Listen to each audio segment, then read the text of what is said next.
Bonjour tout le monde, j'espère que vous allez bien malgré ce temps de confinement, mais dites-vous que nous sommes à la fin, la semaine prochaine, Dieu voulant, les choses devraient commencer à aller de mieux en mieux.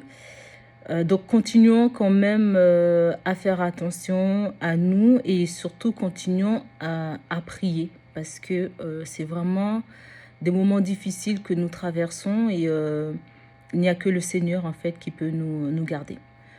Je tenais à partager avec vous un songe que j'ai reçu cette nuit.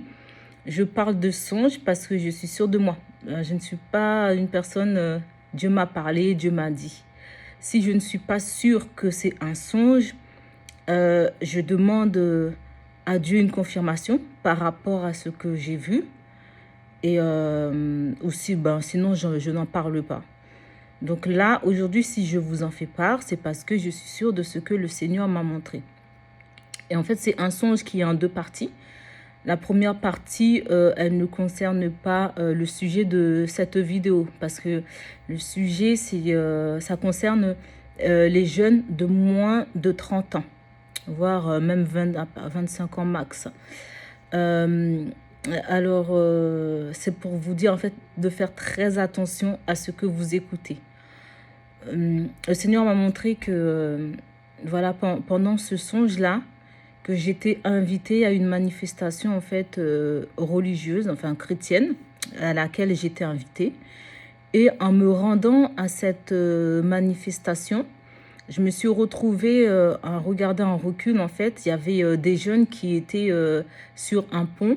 Ces jeunes-là étaient en train de s'amuser, ça buvait, ça écoutait surtout de la musique, mais c'était de la musique mondaine.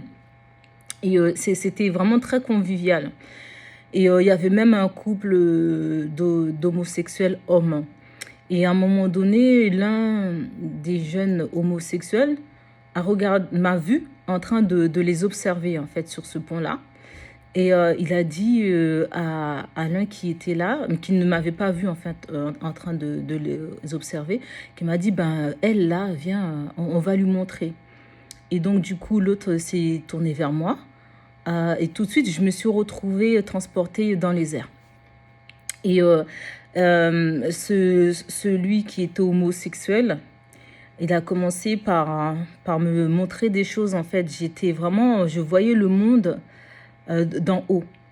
Et celui qui a dit, ben viens, on va lui montrer des choses, il a commencé par me dire, par me faire comprendre que, voilà, ces jeunes-là que tu vois qui sont en joie, en fait, c'est pas une fausse joie, c'est pas une vraie joie, pardon.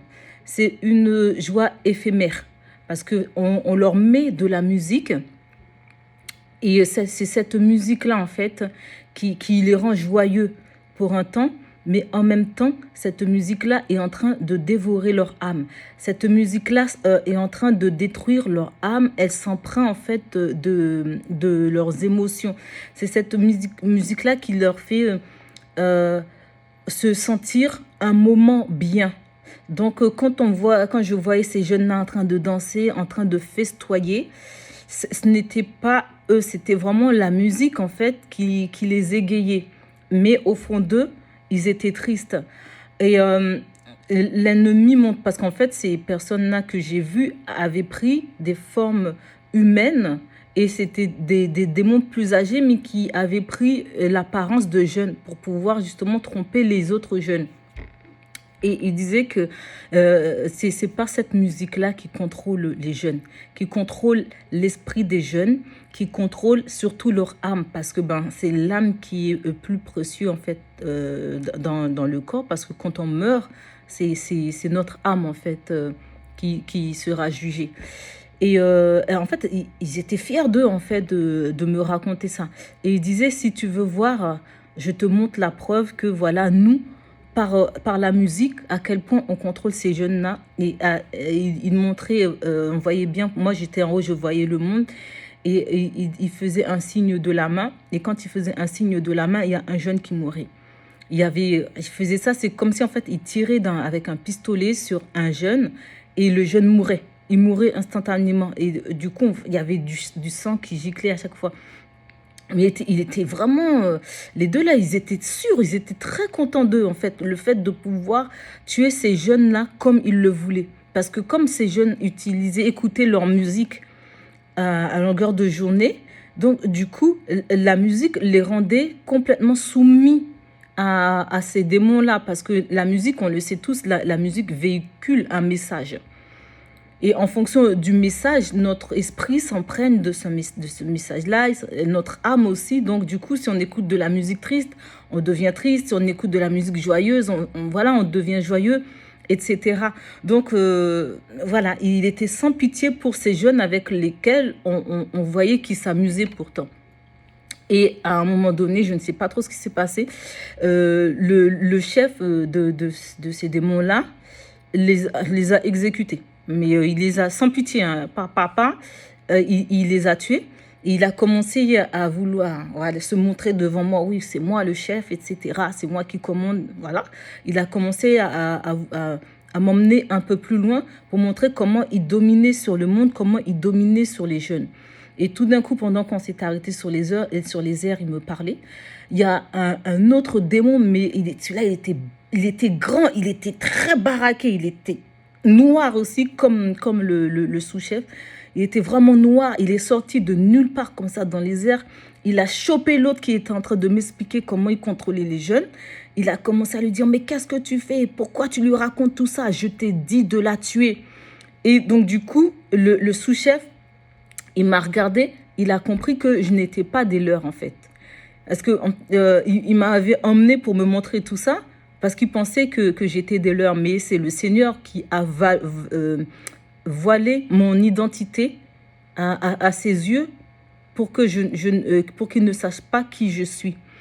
Et quand il a compris que justement je ne faisais pas partie du camp des démons, il a été surpris, mais c'était trop tard parce que le chef, celui qui est apparu, mais de nulle part, il a commencé mais à le tabasser, à le frapper parce qu'il lui a dit, je t'avais dit de la tuer, tu aurais dû la tuer, pourquoi tu lui racontes tout ça? Et j'entendais, il a commencé mais vraiment à le déchiqueter, quoi, les dents, etc. Et l'autre qui était en train de crier. Et tout d'un coup, il y a l'esprit qui me dit, l'esprit de Dieu, hein, qui me dit, vas-y, quitte ici, pars, va-t'en. Et pendant que tout d'un coup, je me suis mise à courir, mais jamais j'ai couru aussi vite.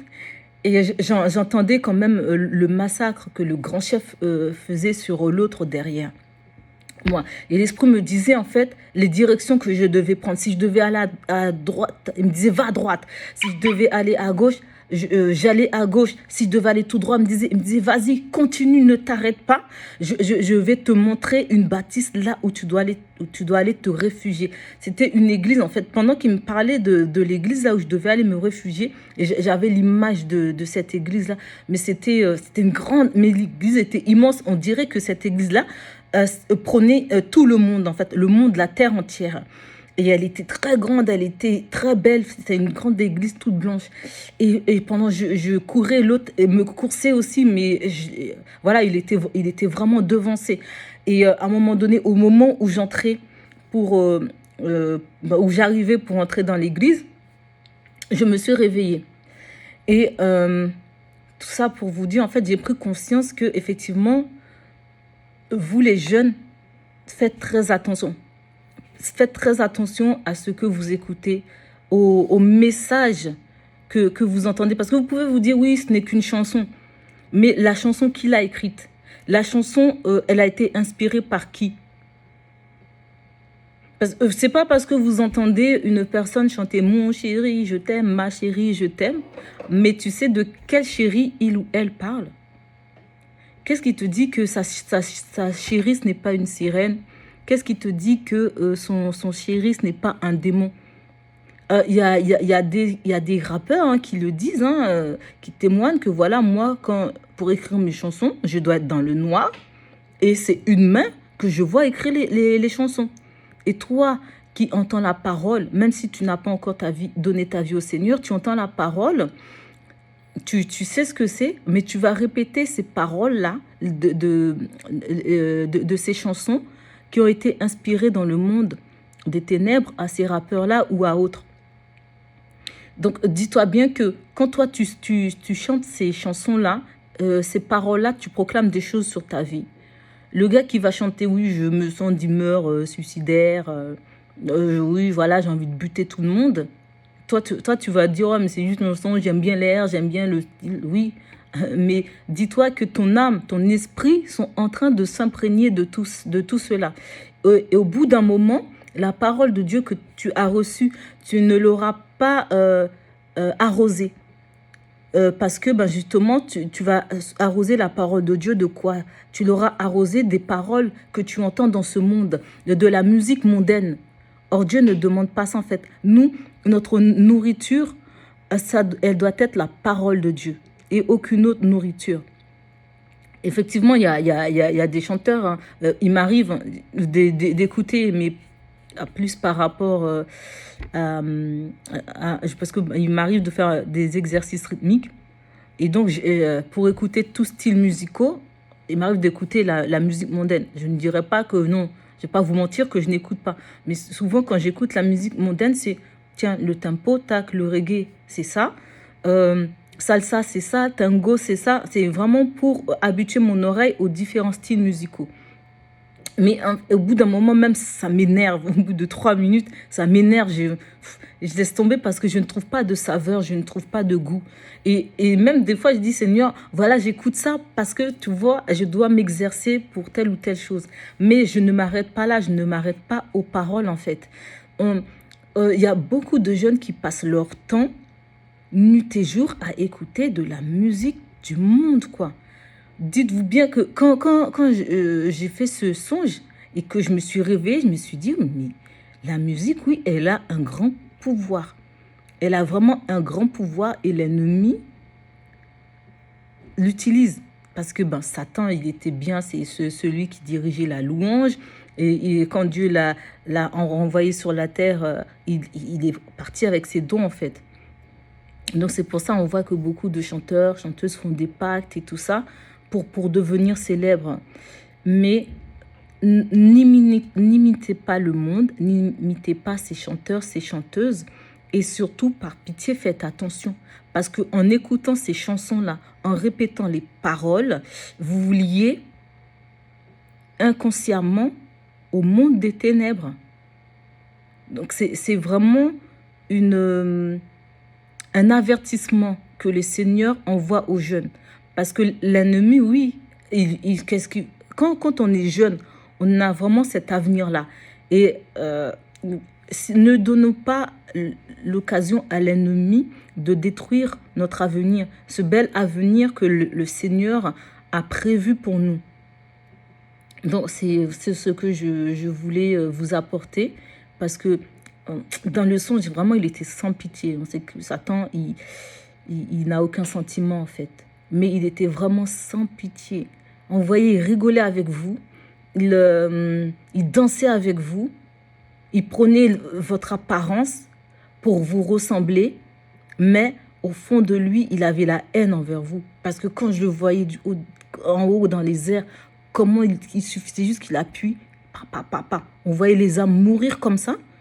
Et lui, ça le faisait rire, en fait. Ça le faisait rire. Donc, c'était ma petite exhortation de ce jour par rapport à ce que le Seigneur m'a montré, parce que je me dis, je ne peux pas garder ça pour moi. Si je dois être une sentinelle par rapport à cela, je le fais. Prenez votre part de ce que l'Esprit vous dit et prenez soin de votre âme, rapprochez-vous du Seigneur et rejetez les futilités de ce monde, parce que ce n'est pas la musique du monde, ce n'est pas le monde qui va vous sauver, mais seulement le Seigneur Jésus-Christ. Soyez bénis et prenez soin de vous. Ciao!